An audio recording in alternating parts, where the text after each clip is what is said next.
مصطفى والآل والأصحاب بكل المسلمين وعافى عن المدة العبد القادر سلطان كل الأرض سامعين له ومن هو حاضر مع مطعمهم لغياث الأكرام يا ربي صل على النبي وسلما والآل والصحب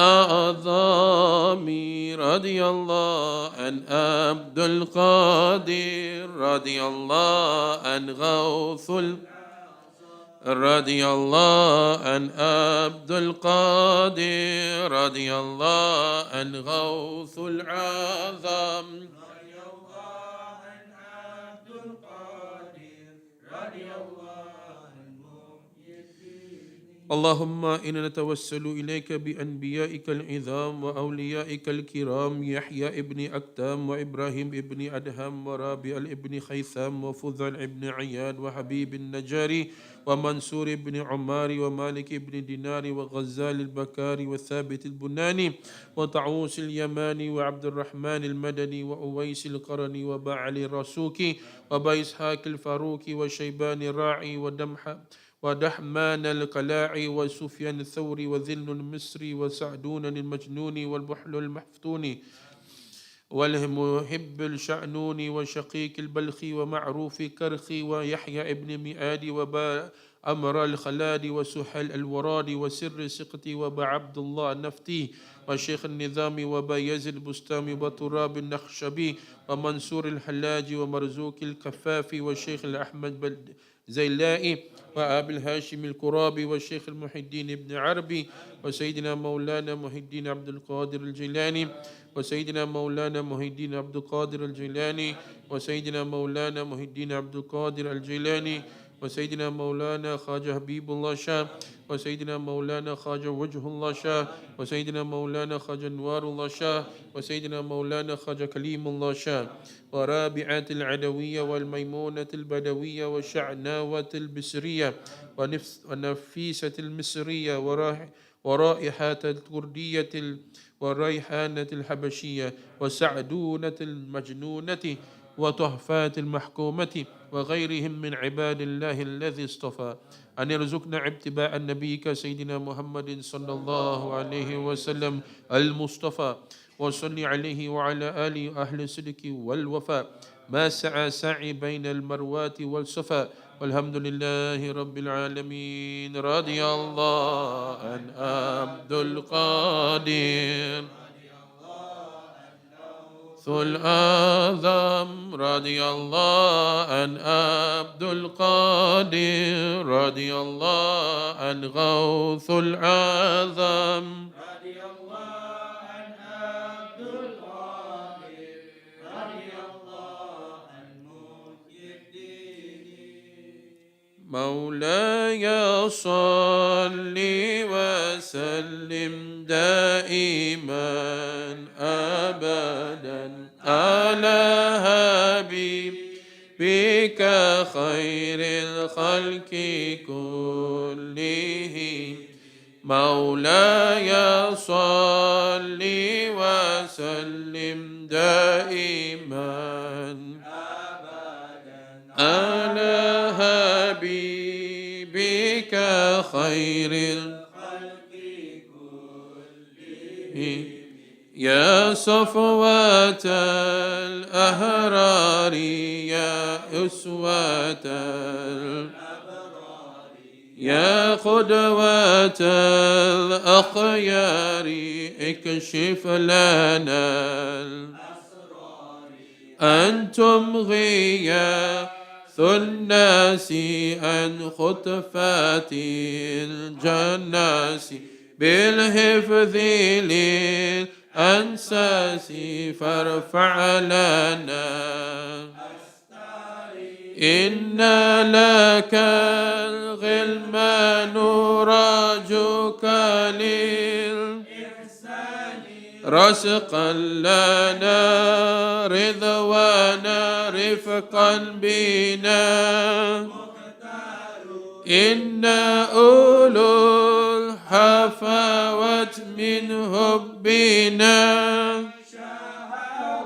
وعفونا الخطوة للحارث الغرار ونحن كالأشباه وذكرك الأبرار لولاه لا إفلاه للجن والأبشار بل نحن كالأشجار أنتم لها الأمطار لا يوجد الأثمار إلا من الأمطار ومسنا الحاجات جئناك بالمزجات فأوفي كي لا نجت لنا أولي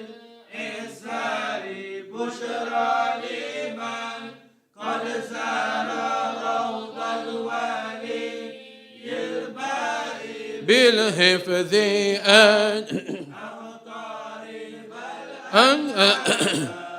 بالنار هذا ذميم الهالي محمود ذو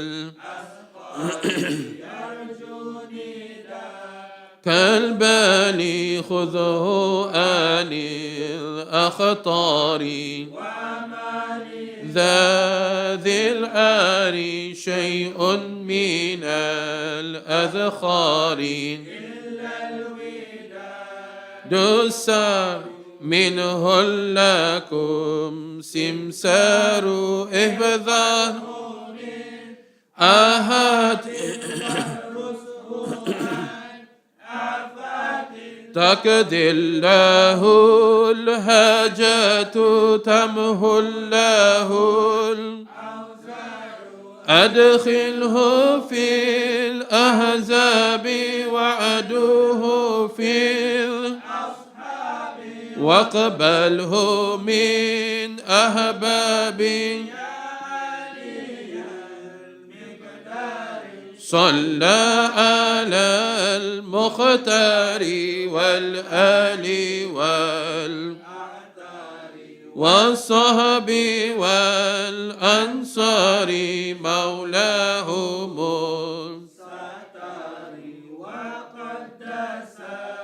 أسرار لكم وللأخيار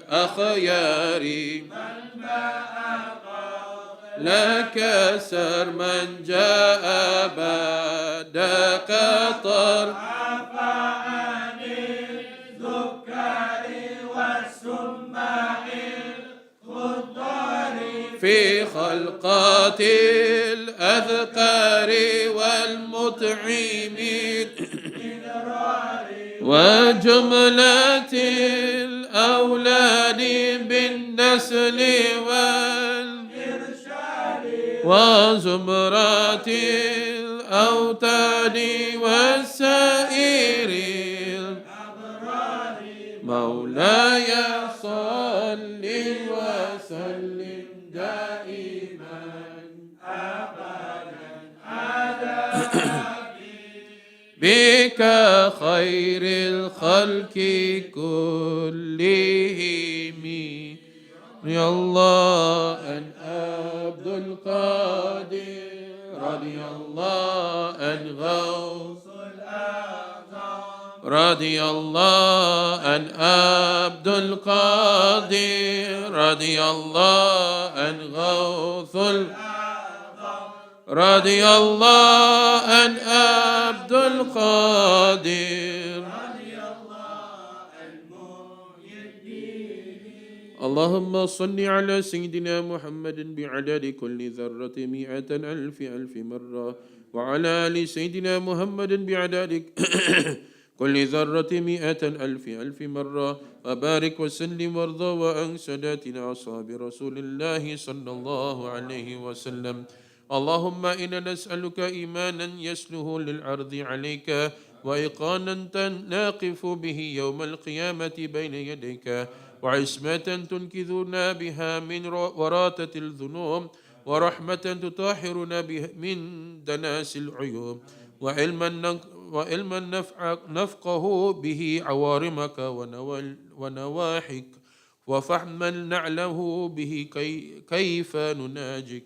اللهم اجعلنا في الدنيا والآخرة من أهل ولايتك، واملأ قلوبنا بنور معرفتك، وكهل عيون عقولنا بإثم هداياتك، وهرس أقدم أفكارنا من مرور بمواتت السيئات، وامنع طيور أنفاسنا من وقوع في شباك موبقات الشبوحات، وإن في إقام الصلاة وإيتاء الزكاة والصوم على ترك الشهوات، وامحو ستور سيئاتنا عن جرائم أعمالنا بأيدي الحسنات. اللهم كن لنا حيث ينقطع الرجاء منا إذا أعرض أهل الوجود بوجوههم عنا، حين نحصل في الظلام لهود ورخائنا أفلائنا إلى يوم الشهود. ربنا لا تؤاخذنا إن نسينا أو أخطأنا، ربنا ولا تحمل علينا إصرا كما حملته على الذين من قبلنا، ربنا ولا تحملنا ما لا طاقة لنا به، واعف عنا واغفر لنا وارحمنا، أنت مولانا فانصرنا على القوم الكافرين. وصلى الله وسلم على خير خلقه سيدنا محمد وعلى آله وصحبه أجمعين. الحمد لله رب العالمين. رضي الله عن عبد القادر رضي الله عن عبد القادر رضي الله رضي الله عن عبد القادر حبيبي يا رسول الله محمد ابن عبد الله، حبيبي يا رسول الله محمد عبد الله، تم مولد محي الدين بمنك عم كل حين، الله إلا إحزان عن البلوى والشين، ووافقنا إلى ذكر الرزين. إلهي كون أزمة باليقين، وأصلي كل إفساد،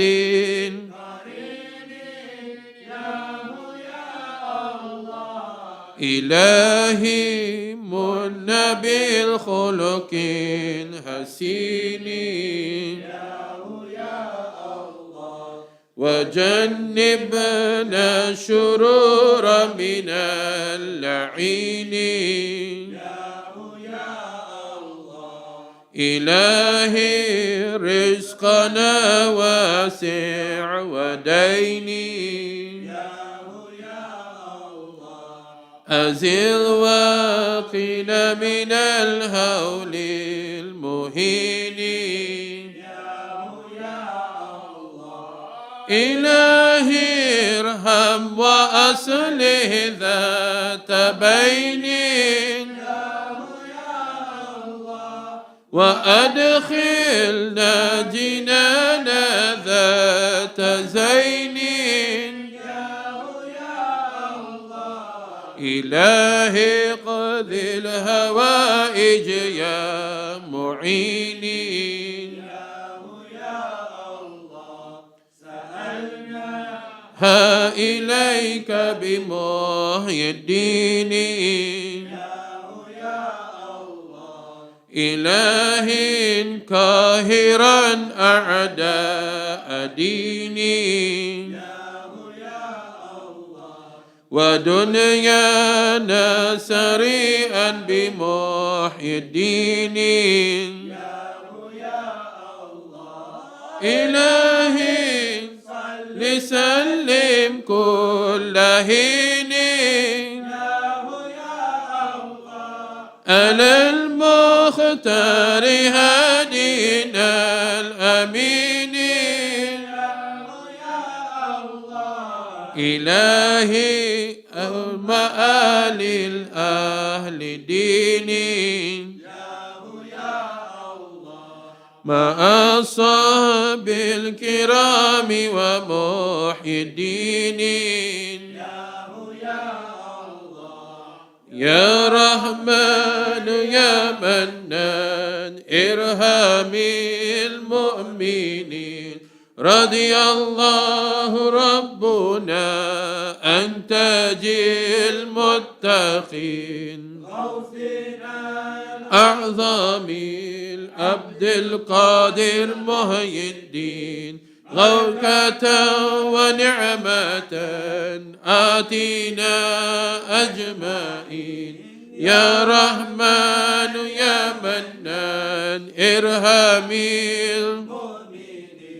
رضي الله ربنا أن تاجي المتقين غوثنا الأعظمين عبد القادر محي الدين بركة ونعمة آتينا أجمعين يا يا منان ارحمي المؤمنين رضي الله ربنا عن تاج المتقين غوثنا الأعظم العبد القادر محي الدين بركة ونعمة آتينا أجمعين يا الله يا معين ارحمي المدينين غوثنا محي الدين سيدي الصالحين وارضى أن تستغير وهو بيرنا بير شجاها ألمجير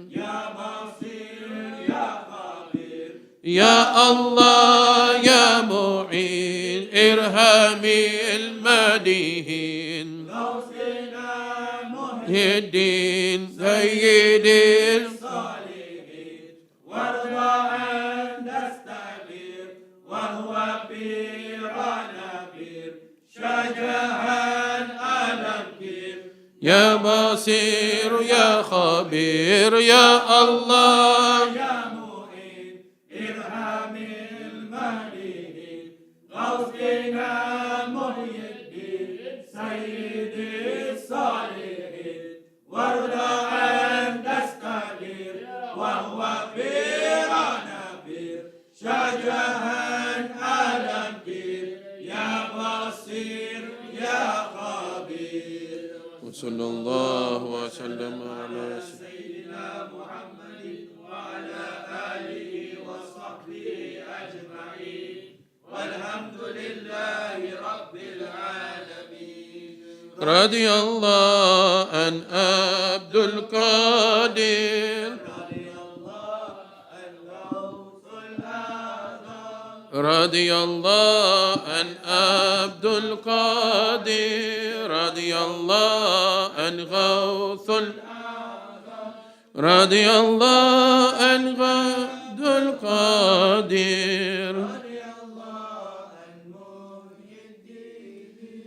Alhamdulillah, we receive the blessings of Ghawth al-Azam and also of Nagor. Today, they'll be raising the flag, I think today or tomorrow, one of the days in Nagor. That means the Urus is starting already. So you get a lot of people at the place, subhanAllah. I don't know if you remember Brother Miraj that came last 2-3 weeks ago. Miraj, they brought the Tabaruk, right? He's going to India. His father has been going for the flag hoisting for the past 40-50 years.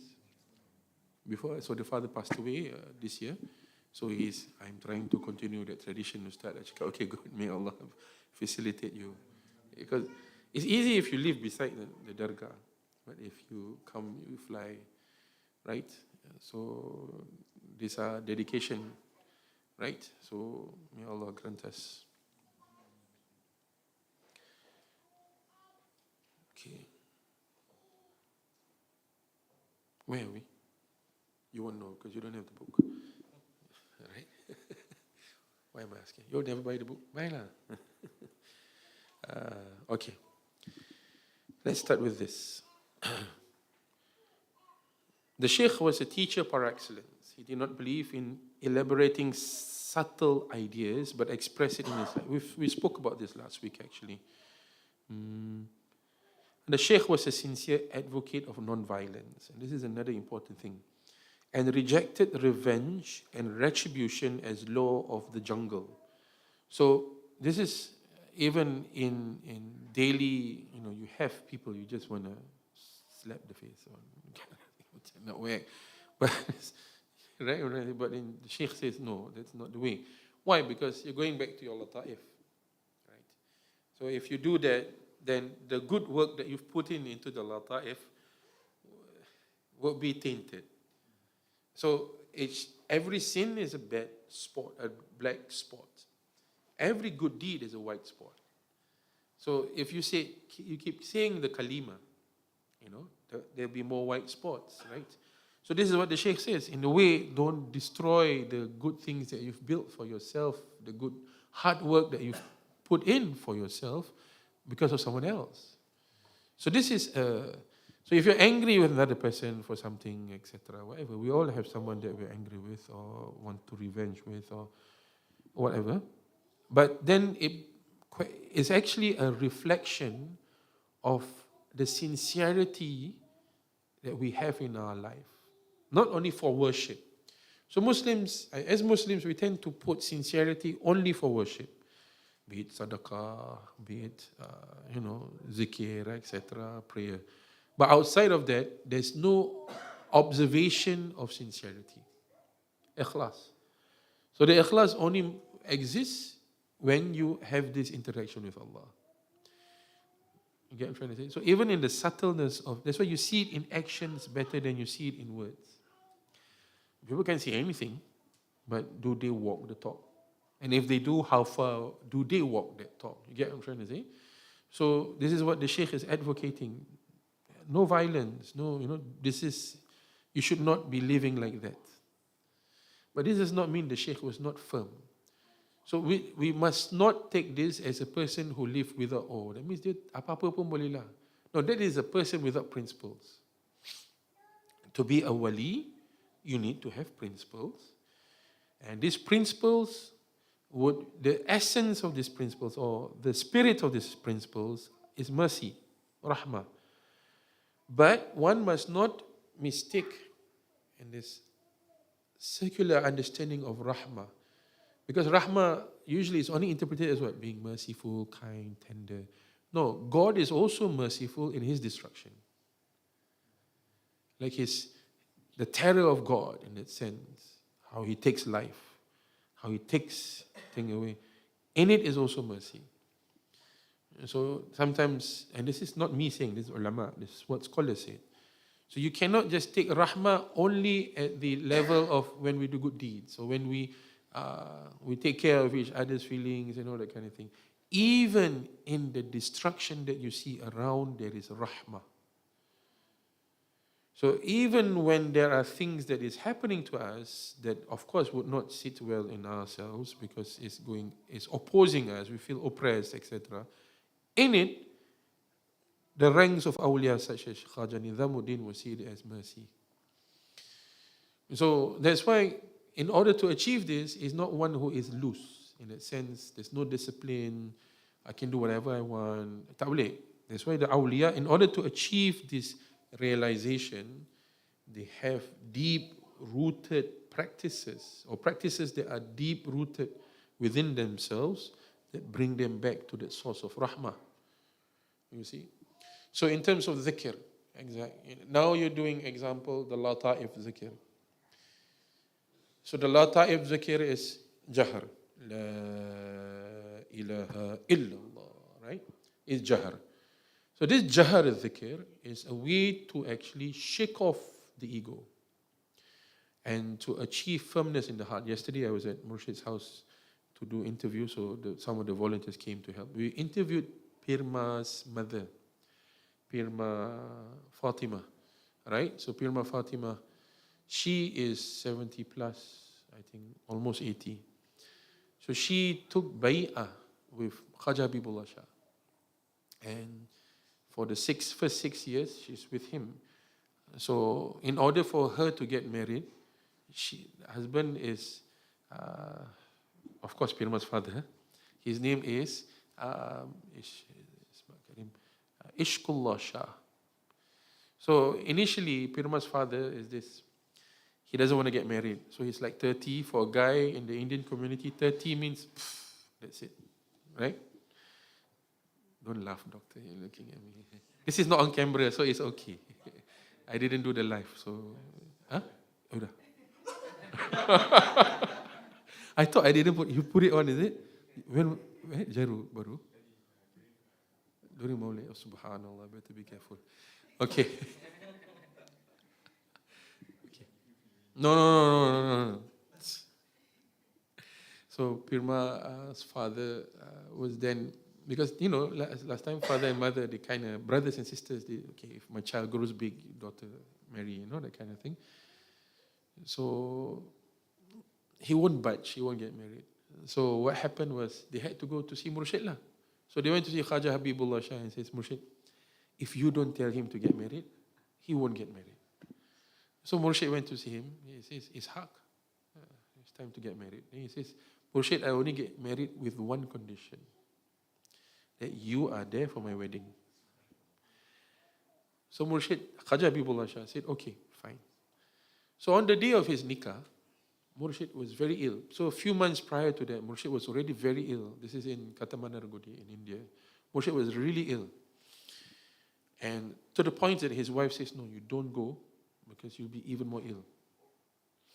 Then Murshid said to his wife, Pirma Amina B, he said, if I don't go, this boy would not get married. To that extent. So Murshid, in his illness, he went to the wedding at Parangipete. So from Katamanargodi to Parangipete, it's quite a distance already. He went there and he signed the marriage contract. So Pirma Fatima was like, I'm so blessed that my marriage contract has my Murshid's signature. You see? Right? So she was saying, her husband, Khaja Ishqullah Shah, would go out, buy food. He was tasked by the wife, can you please run out to buy groceries?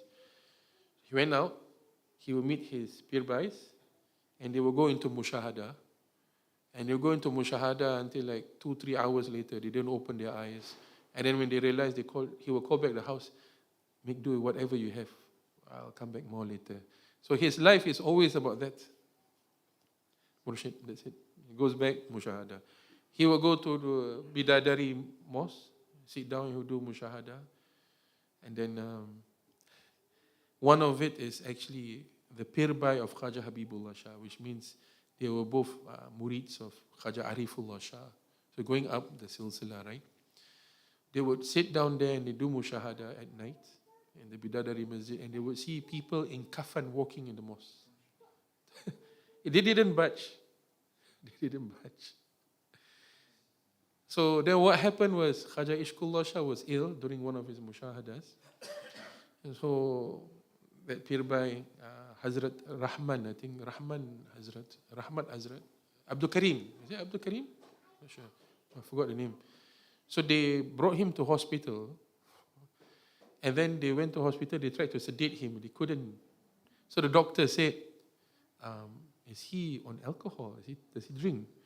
And then the Hazrat said, yes, sharaban tahura.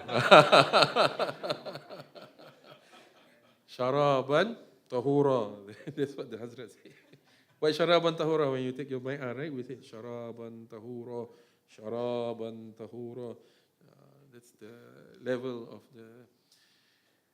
In the book, there's a picture of Khaja Habibullah Shah's after being the burial.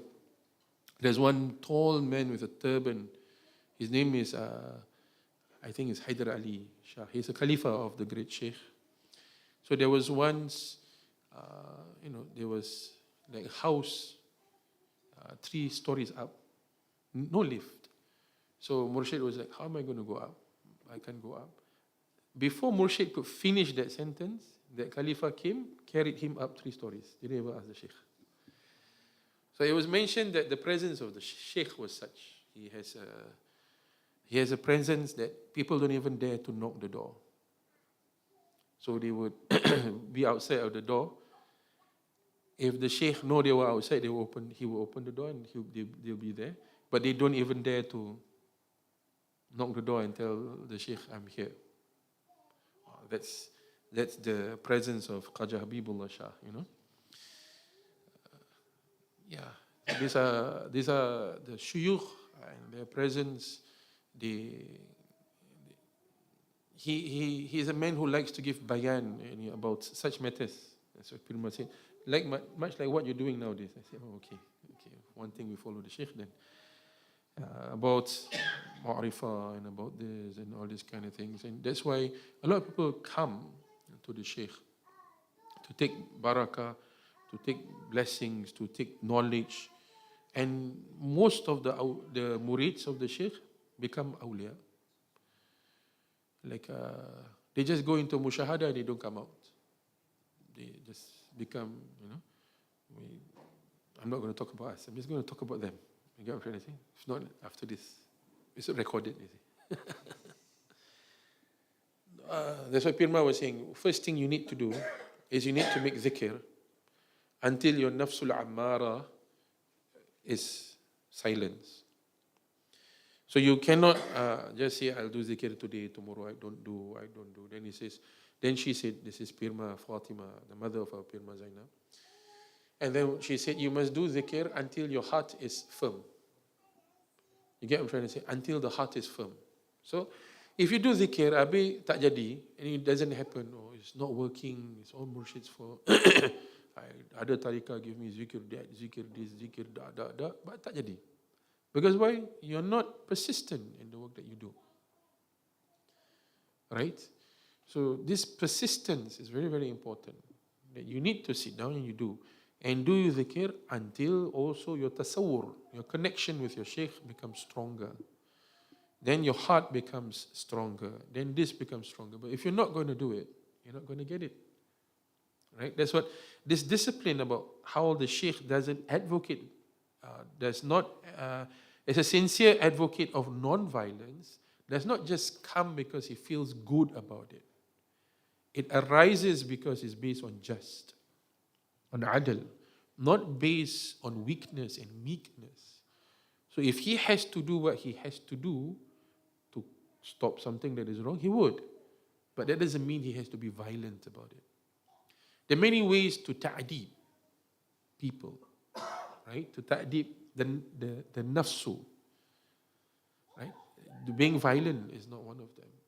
But you still have to be firm about your principles. So this does not make him someone who's not principled. Like Khaja Ishqullah Shah principles. Like my principle, if my murshid comes, that's what I'm going to do. It's not him forcing his sheikh. It's 2 different things. Not all murids can do and get away with it. Because it is a reciprocation of the murid's sincere love for the sheikh. And that's why the sheikh reciprocated. So the sheikh doesn't need to give you words, But if you have that ishq, right, then you will get what is called the must. M-E-S-T. Must is an Urdu word that is, what is the meaning of it? It means ecstasy. So that ecstasy is very important. It's not just based on, how close I am physically with the sheikh and all that kind of thing. No, it's really based on the must, the ecstasy that you get from that relationship. So when you sit down and you are in a state of must, right, of the ecstasy that comes from the dhikr, that springs from the heart of the sheikh, then you know there is something, there's a relationship between the murid and the murshid, or the pir and murid in that sense. Uwais al-Qarni is one of them, Sayyidina Uwais al-Qarni, right? He lived in the time of the Prophet ﷺ, but he did not manage to meet the Prophet. Why? Because he was taking care of his mother. Yet at one point of time when he heard the Prophet lost his tooth, he took out his own tooth. So when the Prophet ﷺ passed away, before he passed away, the Prophet said to Sayyidina Umar and Sayyidina Ali, he says, "This is a cloak of mine. When I passed away, give it to Uwais al-Qarni." Sayyidina Umar and Sayyidina Ali were like, "Who's Sayyidina Uwais al-Qarni? We've never seen him before." Right? And then the Prophet says, "You go to Yemen, this part of Yemen, there's this man called Uwais al-Qarni. Go and find him, go and give him my cloak." That cloak that the Prophet gave to Sayyidina Uwais was soaked in the sweat of the Prophet. This is a man that did not lived in the time of the Prophet, but did not get to see him. Right? He could have given it to Sayyidina Ali, given it to Sayyidina Umar, given it to Sayyidina Abu Bakr, Sayyidina Uthman, or even to Sayyidah Fatima, his most beloved daughter. But to whom did he give it to? Uwais. Right? So Sayyidina Umar and Sayyidina Ali traveled and they went from town to look for this man called Uwais al-Qarni. And then it reached to the brother of Sayyidina Uwais al-Qarni, and the brother says, "You're looking for this crazy person?" Because they say Uwais, they don't know. We don't know Uwais. They only know him as a crazy man. Yeah, he lives at the edge of this town. You can find him there. Okay? So they went there and they saw him in a state of rapture and dua. So he was in a state of rapture and dua. He said that he only has one piece of clothing. He has only one piece of clothing. He has dark skin, ruffled hair, curly ruffled hair. And basically, if you see him, you wouldn't want to go near him. Yeah, that kind of man. So he is the type of man that will carry his mother, bathe his mother, take care of his mother, and all that kind of thing. But he had this intense connection with the Prophet ﷺ. I mean, how would he know the Prophet passed, the tooth broke? Right? No Sahaba came and told him, "Hey, Uwais," for him to be deserving of a cloak. So these are all isharats. Whom did the Prophet ﷺ give food to? What does it mean? Why did the Prophet ﷺ give a cloak? In the way of Sufiya, if the Sheikh gives you a cloak, then you inherited something from the Sheikh. If the Sheikh given you his walking stick, then you've inherited something from the walking stick. If the Murshid gives you his ring, all this has ma'na. It's not Shopee. You get what I'm trying to say? And then if the Sheikh gives you his misbah, there are meanings in this. Right? There are two. Of course, his own and things that he buys and he gives. Those are two different things. His own, dia pakai sendiri. That one is a different thing. If he buys and gives you, those are gifts. But he says, that's why when you see people like Khaja Nizamuddin, he inherited, right, the cloak that the Prophet ﷺ received when he went for Isra wal Mi'raj. And this is in many hadith, a few hadith. Even Habib Mashhur talks about this. Our Murshid talks about this in his spiritual message of Islam. You can find something of a close narration of this in Mirratu Asrar. When An-Nabi sallallahu alayhi wa sallam was in Isra wal Mi'raj, he came back with a black cloak. So this black cloak was then handed down into the Khajagan masters. That's why we have the term Khaja. Khaja Nizamuddin, so the Khajagan masters, because they're from the area of the world, Uzbek, Samarkand, etc. So Khaja and Persia, etc. Then in all of the Khajagan masters, our Khaja Mu'inuddin Chisti inherited it from Anwar Uthman Haruni. He gave it to Bakhtiar Kaki, gave it to Sheikh Fariduddin Ganshakar, gave it to Khaja Nizamuddin. Khaja Nizamuddin was buried with it, khalas. Was buried with it. He was buried with it. So in that mazar, there is the cloak of the Prophet sallallahu alaihi wasallam that he received in Isra and Mi'raj. Some narrations say that the Prophet received that and he cut it into four. He gave it to four of his Sahaba. Sayyidina Abu Bakr, Sayyidina Uthman, Sayyidina Umar, and Sayyidina Ali. So there might be remnants of it, we don't know, and there might be the one that Khaja Nizamuddin inherited. So inheritance from the shuyukh, because Prophet ﷺ didn't leave wealth, right? He left this. These are the things that you inherit that has what we call the phase. Phase is the blessings. You see? So Tariqah is a lot about phase. So when you sit down, no, I'm not reading from the book now. You sit down, and then you are connected to your sheikh, in that sense, to your murshid. And then there's outpouring, intense feeling that you get. That's called phase. So that's why Tariqah is not about words. It's not who speaks the best in Tariqah. In fact, Tariqah is quite the opposite. It's who is the most silent.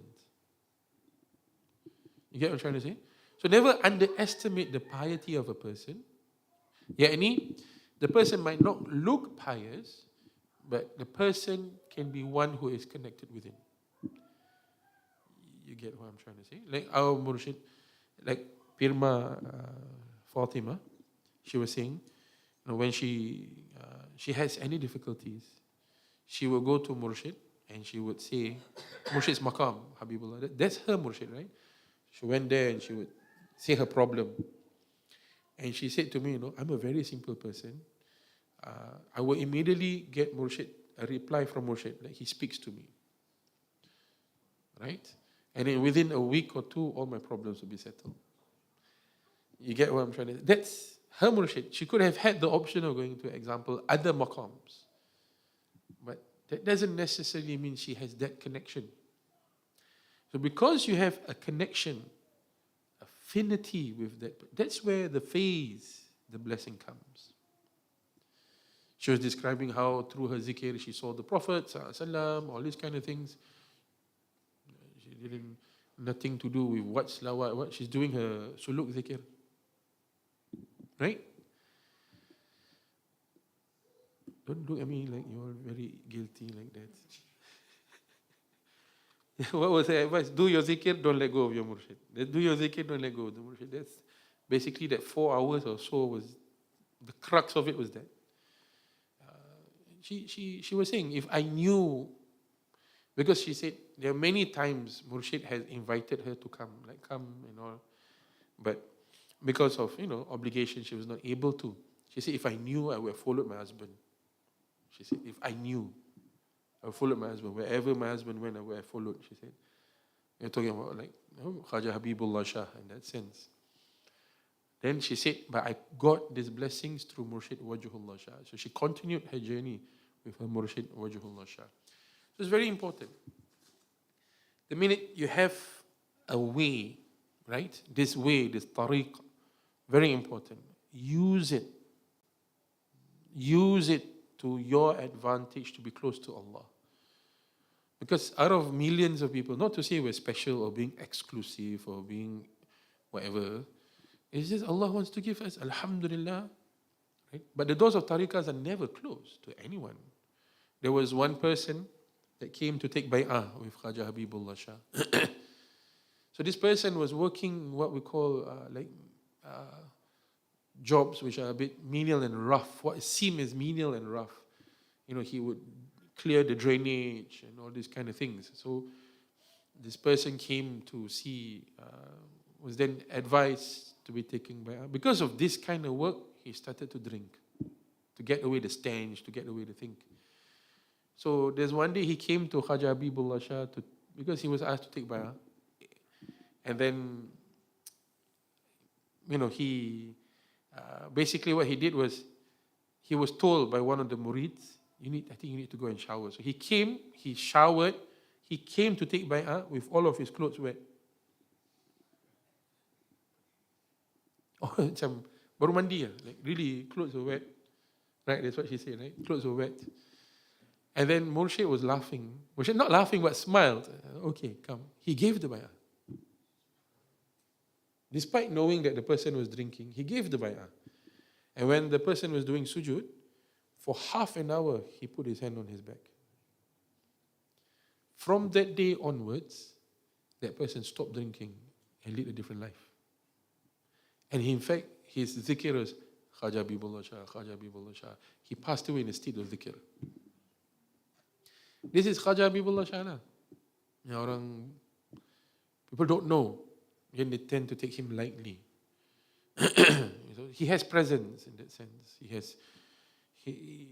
is educated in the worldly sense as well. He has his BA as well. And not only that, he's a linguist. And everywhere he go, people will just surround him. People will just gather around him. Because he has that, and very charismatic. So Pirma Fatima was saying, he's so handsome. I cannot take my eyes off him. I always look at him. His face is always beaming. He's so. She said so. Like she repeated the handsome word 10 times, like 10 times. So handsome. He's so handsome. Well, the Shaykh has that charisma. You see. So that's Khaja Bibullah Shah. He didn't use violence, no, did he? But that does not mean that he's not principled. So I think in this day and age, people mistake being firm as being rude. People can't tell the difference as having principles and being arrogant.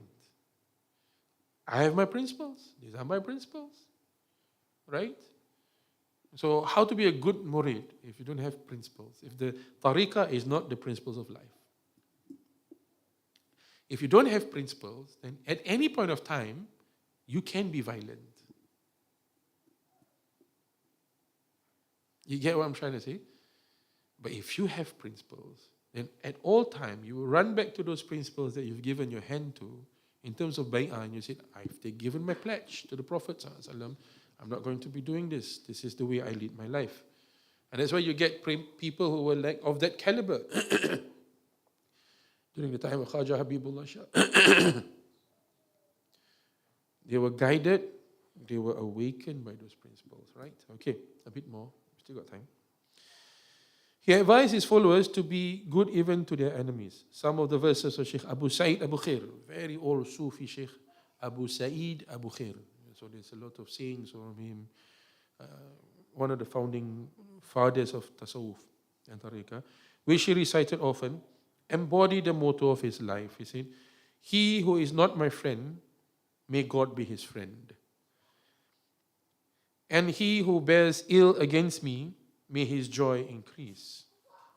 He who puts thorns in my way of account of enmity, may every flower that blossoms in the garden of his life be without thorns. This is in Fawaid al-Fu'ad.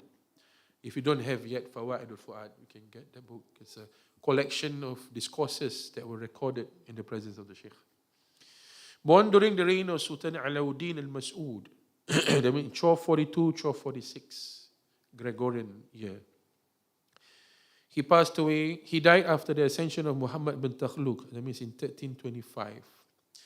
13 rulers came to the throne of Delhi during this period. So during this period, Khaja Nizamuddin saw 13 rulers of Delhi. The Sheikh never visited the court and never accepted any stipends, allowance, or allowance, or villages from the rulers of his time. The transient glamour of political power never allured him. During his student days, he had once considered seeking appointment as a Qadi. But this was a passing feeling. It never occurred to him again. So he, despite having that influence in the community, in the society, in the country, never once did he think he wants to be, or never that thought of going to the court of the ruler to seek money. Never. So he just stayed where he is, Not even like a court position like a Qadi. Qadi ke, naib Qadi ke, apa ke, MRO ke, ERO ke, apa-apa lah, tak ada. He just stayed in his dargah and he did his work. His aspirations were higher and nobler. His ancestors had left Bukhara when the entire social political fabric of Iran and Central Asia was torn up by the Mongols. He worked in Delhi when the nascent Sultanate of Delhi was growing with new hope and confidence. He needed to sustain and refurbish moral and spiritual values, as was urgent in such times, as in times of loss and adversity. He could say, in the words of Iqbal, my poverty-stricken life is superior to the imperial ways of Alexandria. Mine is the job of building men. He is simply involved in making the mirror. Right?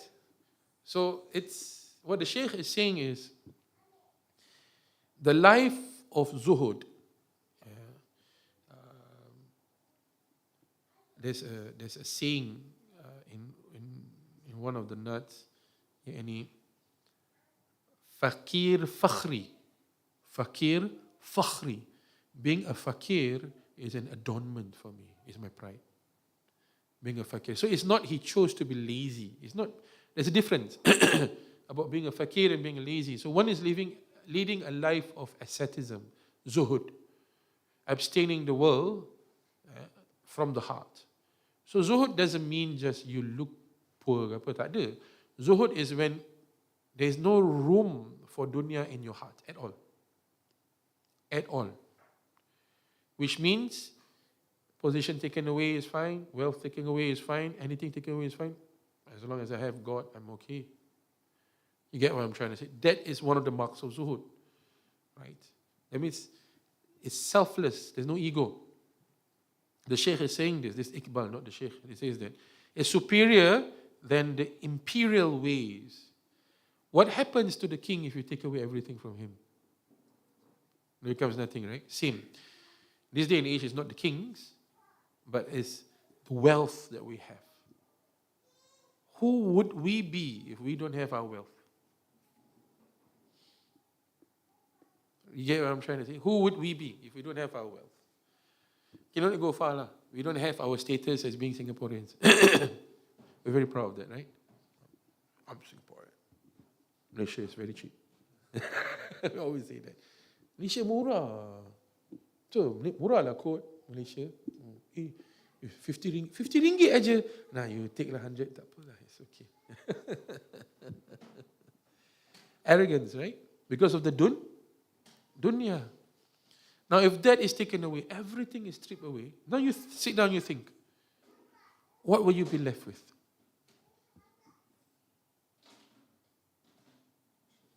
Bullshit. Ameen, inshallah.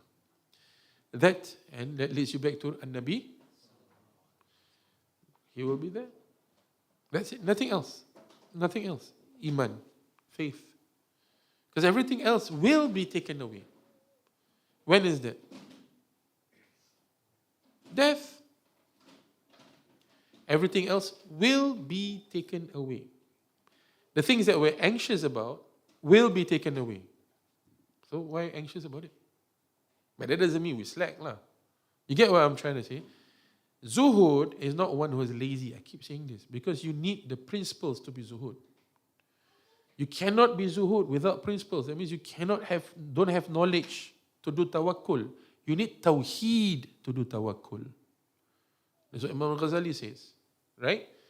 So every moment is you preparing yourself or you telling yourself that I'm not dependent on this. As difficult as it is. Although it seems like it's your lifeline. If I don't have this, that's it, family, finished. Mati. Everything also mati. Belum mati dah mati. Not in the Sufi way. Right? This is where the lata'if here is closed. And the lata'if here is dead and here is very strong. All lies in the belly. Right? So if we always tell, if you see your worries arise, right? because of materialism, it's usually from here. If you see yourself having anger, and envy, this comes from here. But if you can control here, here will be even more peaceful. Once you get clarity here, you start to be clear here. But mindful practice starts from where? Right? Secular mindful practice starts from the mind. So that's why it seems like they are peaceful, but they might not be satisfied. It's two different things. Peaceful here, tapi sini belum satisfied. Sini belum satisfied. Oh, but the mind is in charge of the whole body. That's just the body, not the spirit. Herein lies the difference between us and mindful practice. We are working with the power of the roh, not just the mind. And this is where young asatizas who do not have suluk, they make this mistake. They try to include mindful dharma teachings without knowing the boundaries into Islamic teachings. And then you start to think that Islam is only about the mind. So we took the approach of addressing anxiety from the thoughts first, and then we go into the heart. So it's not just totally a psychology thing, but it's to to clear the mind, to go back to the spirit. It's two very different things. You cannot deny the power of the spirit and the heart. The Sheikh is reminding us about this. So that's how you achieve zuhud. You cannot just achieve zuhud. I think I buy clothes only during sale. Clothes during sale. I only buy my shoes during sale. Shoes during sale. Right? There's not being zuhud. Why is a karni one cloth, one shirt? How? Okay. So when he's washing his shirt, he won't be out of the house. He'll be sitting inside. Another level. Nasha, If it's an Armani, then I'm Zuhur Moshe. I got one of my best shirts with me. It's my Armani shirt. Okay. Coming back.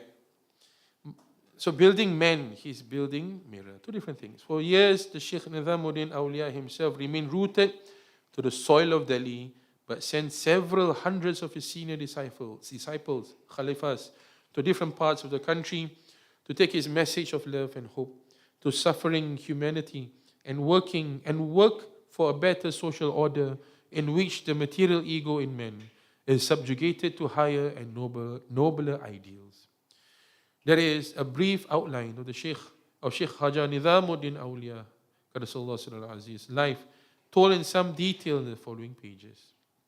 So what the Sheikh did was, the Sheikh went around and he brought people to the path. So he then had his khulafa, right? The khulafa, the Khalifa of the Sheikh, who mirror those noble qualities of the Sheikh, and they went around and they brought the kalima of La ilaha illallah until it reaches to our shores. Through Khaja Habibullah Shah, through our shayukh. That's how we get this phase, this blessings, this outpouring of blessings. So it's not only about learning a book, but it is how you have been molded with the love of your Sheikh. Right? And the guidance that you receive through the fuyudat, or the phase of your dhikr, the amal. But connection is very important. Without connection, we cannot do the amal. That's why there's the bay'ah. So some people do the amal without the connection. Right? Okay. Then how are you going to know where to do what this? There's so many amal now on TikTok. Amalkan ini, nanti dapat ini. Amalkan itu, nanti dapat ini. Amalkan ini, nanti dapat itu. Nanti dapat ini, dapat itu, amalkan ini. Lah, bila nak game? Right? How you gonna reach ikhlas? You cannot reach ikhlas if you pagi kan, you bawa ni selawat ni, you bawa. Power. Cakap, you jadi, mantap. Betul tak? Tengah hari, sebelum you masuk kerja, you tengok kat boss you baca ayat ni. So you go to the office, you tengok the boss, A'udhu billah. Macam mana gitu, tak boleh lah. All will be good if you are ikhlas. How to become ikhlas? Focus on one goal. What goal is that? Being with Sayyidina Muhammad. For us, is being with Nur Muhammad. So when you do your salawats in the morning and your body starts to fidget, you start to think, oh, now I need my apple cider. That's me. Apple cider, apple cider, apple cider, apple cider. I need my vinegar. I need my vegetables. So no more Captain Crunch nowadays. I crunch the Captain already. So now eating vegetable crunch.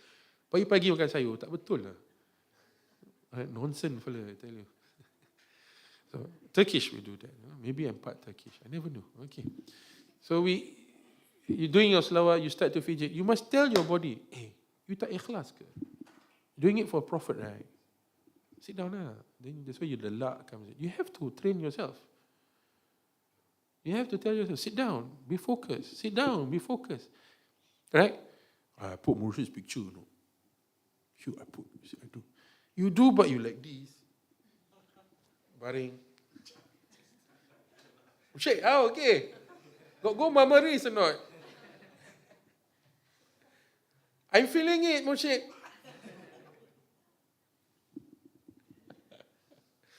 And then when the camera, the phone dies out, the light finish, right?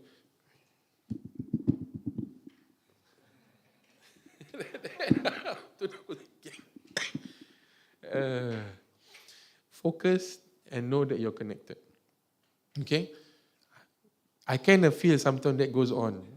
Somewhere in Tampines, maybe. Lie down. Yeah, I'm thinking about Murshid. Thinking about Murshid eating with him, all this kind of thing. That's not really must. That's masak, makan. Okay, it's a start. It's a good start, But then you have to tell yourself, okay, enough. Wake up, sit down. You have to counsel the self. You have to tell yourself, okay, enough. Okay, I know you're tired. Be patient. You're actually talking to your ego, when you do that.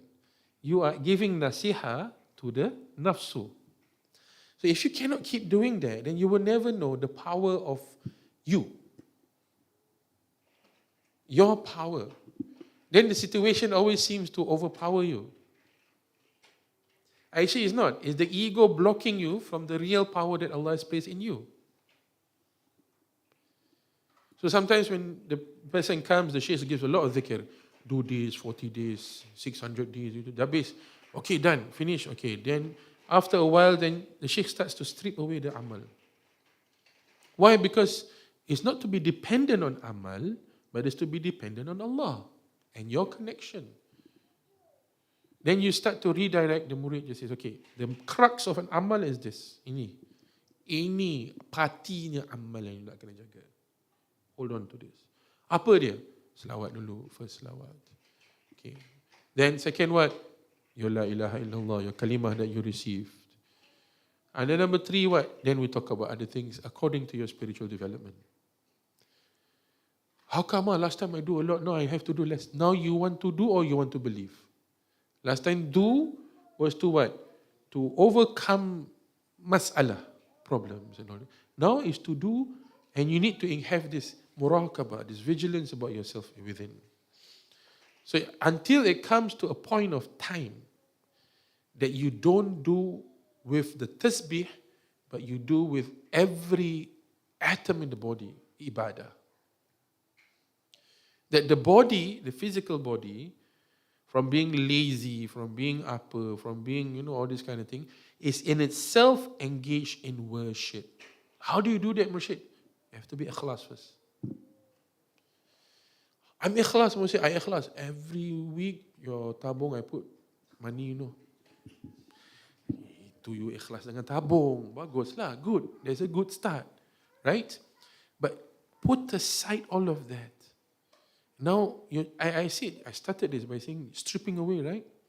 You strip away yourself, you strip away this. What you left? That is what you must be ikhlas with. When you are ikhlas with that, right, that core of the self, you're sincere with that core of yourself. What's the core of yourself? The Nur Muhammad. Once you're sincere at the core of the self, everything else will become seamless. It's difficult when you say, I'm trying to be sincere in my worship, but I'm not sincere in my donation. Okay, then I do sincerity in my donation. Okay, then after that, I try to be sincere in my reciting Quran. After that, I try to be sincere to be reciting Hadith. After that, I try to be sincere in talking to Murshid. Always not sincere talking to him. After that, I try to be sincere meeting and talking to Adil. How many times you want to be sincere? How many situations? End up you become what? Insincere, anxious. Because your struggle to be sincere has caused stress. Right? I stress lah, I tak sincere. I stress lah. Yalah, because you tak fokus. Siapa tak suruh fokus? Sincerity requires what? Focus. Focus on one. Nur Muhammad. Oh no, I focus on Allah ni. Okay, selamatlah focus on Allah. How? Where are you going to start with? Allah has 99 names. Where are you going to go? Only the most merciful? When Allah is most merciful to you, then you sincere. When Allah is Ajabbar Ya Kahar, this is not the Allah that I'm going to identify with. This is not the God I identify with. The God that I identify with is Ar-Rahman. That's what we do. With our post-modernity utopian mindset, we're actually doing that. So, but when you start to focus just on Rasul, you save yourself from this theological, nonsensical debate that we have with ourselves and God. And you start to focus on Rasul. Simple. But Allah did say, I am known through my opposites. So unless and until you have that gnosis, that ma'rifah, then can you know him in his opposites. If not, it's a dangerous path that we're walking on. And the awliya are very clear. Rasul. Let us be sincere with the Prophet within us. وَاعْلَمُوا أَنَّ فِيكُمْ رَسُولٌ. Know that within you there's Rasulullah. So the duty of the Shaykh is to guide you towards that core of yourself first. Right? Then after that, everything will fall into place. That's why do salawat for what? For Rasul. Rasul needed? No, because I want to be sincere with him. Then you start to do your La ilaha illallah, it has even more power. Because that barakah from the salawat is not infused. You're coming to God with Rasul. Before that, we were going to God on our own. La ilaha illallah, la ilaha illallah, la ilaha illallah. Semua dah baca. But then we come with our what? Ego, illnesses of the heart, etc., etc. God says, look, this is not clear yet. I have to take this and I have to wash it, throw it back at you. That's why it becomes very arduous. But if Allah says, you are sincere with my beloved, I'll change your heart. Ya musabbib al-asbab. Ya muqallib al-qulub. You are the one who musabbib. You are the one who changed the asbab. You are the one who determines the reasons. You are the one who, berbolak-balikkan hati. If he finds in your heart that you have Sayyidina Rasul, and you are sincere with him, case closed. As long as he is amongst you, we won't punish you. What more if he is within you? The greatest punishment, my friend, is when God punishes our hearts. When Allah has sealed the hearts. May Allah protect it. Everything else comes and goes. Your wealth, your health, your age, your friends, your family, your fame, your Facebook page, your IG page, YouTube page, everything will come and go. Correct or not? I have so many people who do beautiful nuts, and they told my friend that their YouTube page, they save everything there, everything gone. Years of work just gone.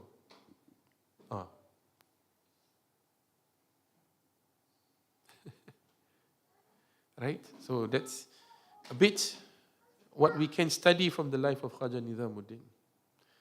Right? How did he handle so many people? When you handle people punya ego, frustrations, no, Khaja, Murshid, how like this, people come, people go to Shaykh Abdul Qadir Jilani bringing a dead child. There was once a lady that came to the doors of the uncle of the Shaykh Abdul Qadir Jilani, the madrasa of the Shaykh. The Shaykh was a young boy. He was learning in the madrasa of his uncle. Mother came begging to his uncle, saying, my child is bad. Then the uncle said, I cannot do anything. This is beyond me. Shaykh Abdul Qadir Jilani heard this. He went out and he says, Allah will bring your son back to life. You don't worry. The uncle was like, why are you going to do these kind of things? Now she's going to hold you. Right? Why? True enough, the child came back to life. My grandfather, in his narration, he told me, Shaykh Abdul Qadir Jilani said to Allah, please don't bring shame to me. Please bring him back to life.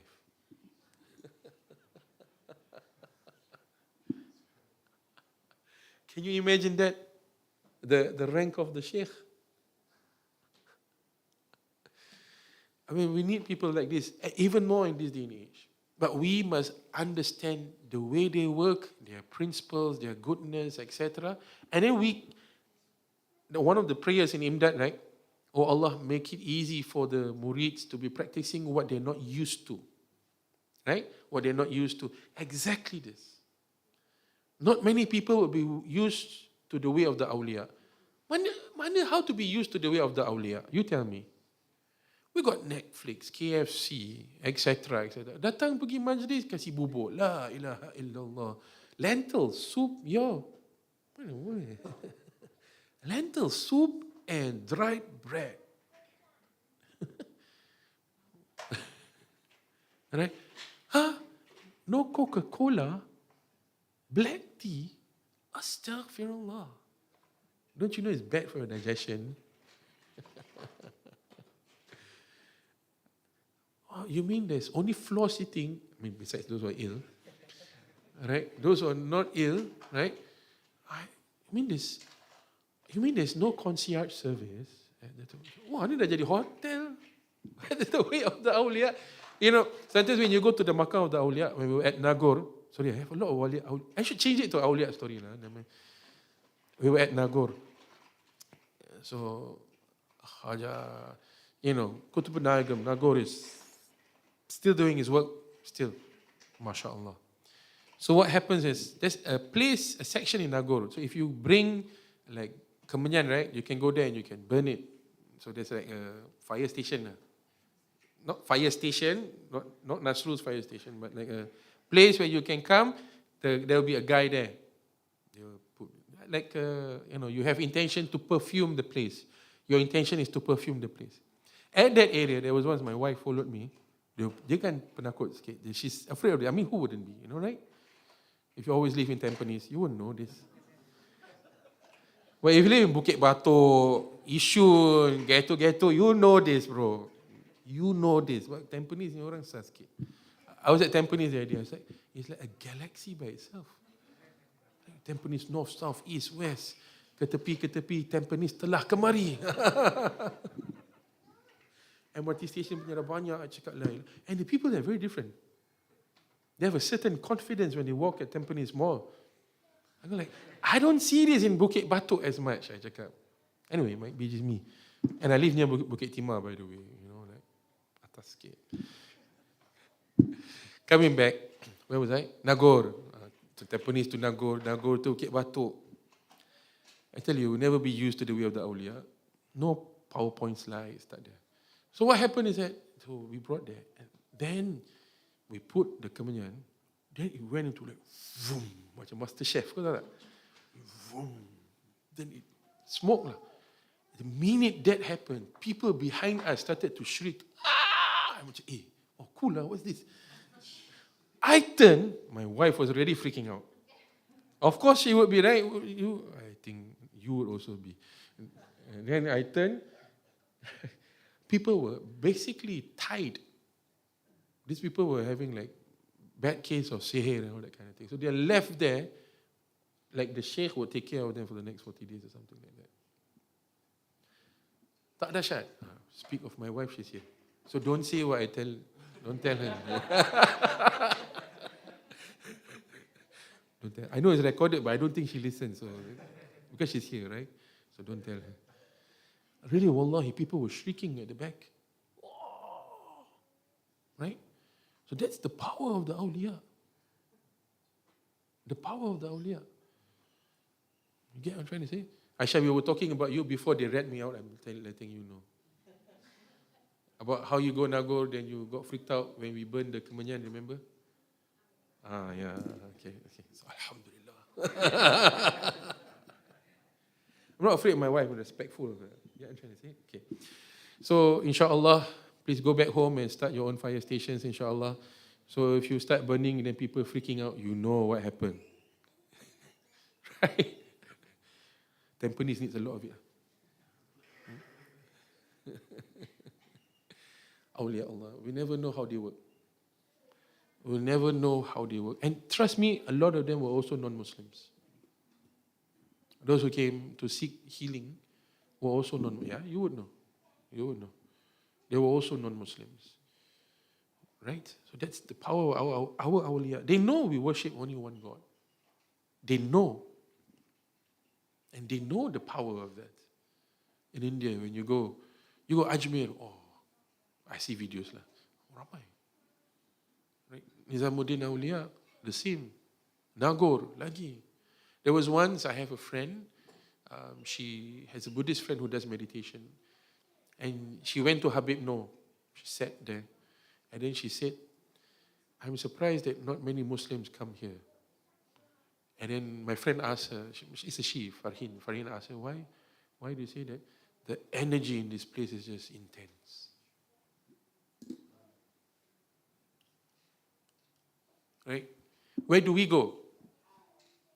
I tell you where we go. Salam Fest. The energy there is just intense.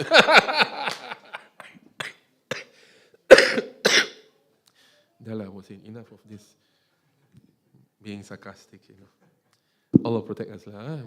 I didn't know. Doctor, it was recorded, but never mind. May Allah protect us. Place our hearts to be with the hearts of the awliya, despite it being tainted with our dunya, and despite all of our shortcomings, with their eyes of love and rahmah and mercy, that they have inherited this from Sayyidina Rasul Sallallahu Alaihi Wasallam. May our hearts be cured with it, be fortified with it, be given barakah and blessings and goodness and khair and all of the iman and taqwa that we need in this life.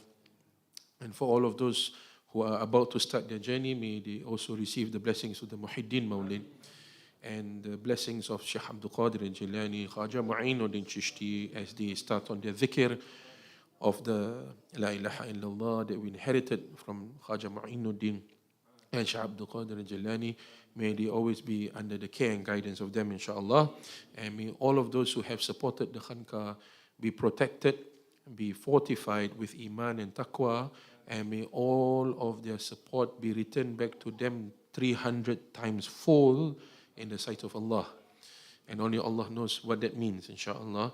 And that they receive all of their hajats as well, inshallah. Ameen ya Rabbil Alameen. So jazakallah everybody. I think we managed to reach rental this month, right? Did we, Aisha? Yes. What's the total collection? Rental reach, yeah. So just utilities and all. So, but alhamdulillah, we just a bit. It's good, alhamdulillah. Everything is good, alhamdulillah. So what we do is, I have a group of people that I arrow, right? Our EOs. What I do is, since we collected 5,000, so all of them must do 5,000 salawat for the people who donated the $5,000.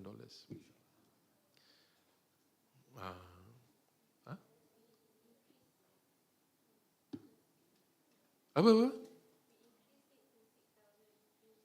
Oh, okay. So, no, there's a new increase. 5,000 for what's received and 5,000 to us for the next month. So the EOs will have to do 10,000 salawat. Separate, divided, inshallah. So that everybody gets a blessing from these donations. Same, whatever I receive also I do salawat for the people. That's what I do. Takkan nak hantar thank you card. I hantar selawat. Better than thank you card, right? Yeah. That's why I always say my du'as reaches you faster than my replies. So don't ask me for replies. Mursyid, why you never reply? I du'a already. Khair lah, insyaAllah, I'll be good. Yes? 4812. Okay, good number, insyaAllah. 4,812. Khair. Yeah, khair, can we off the speaker? For those who can stay, insyaAllah.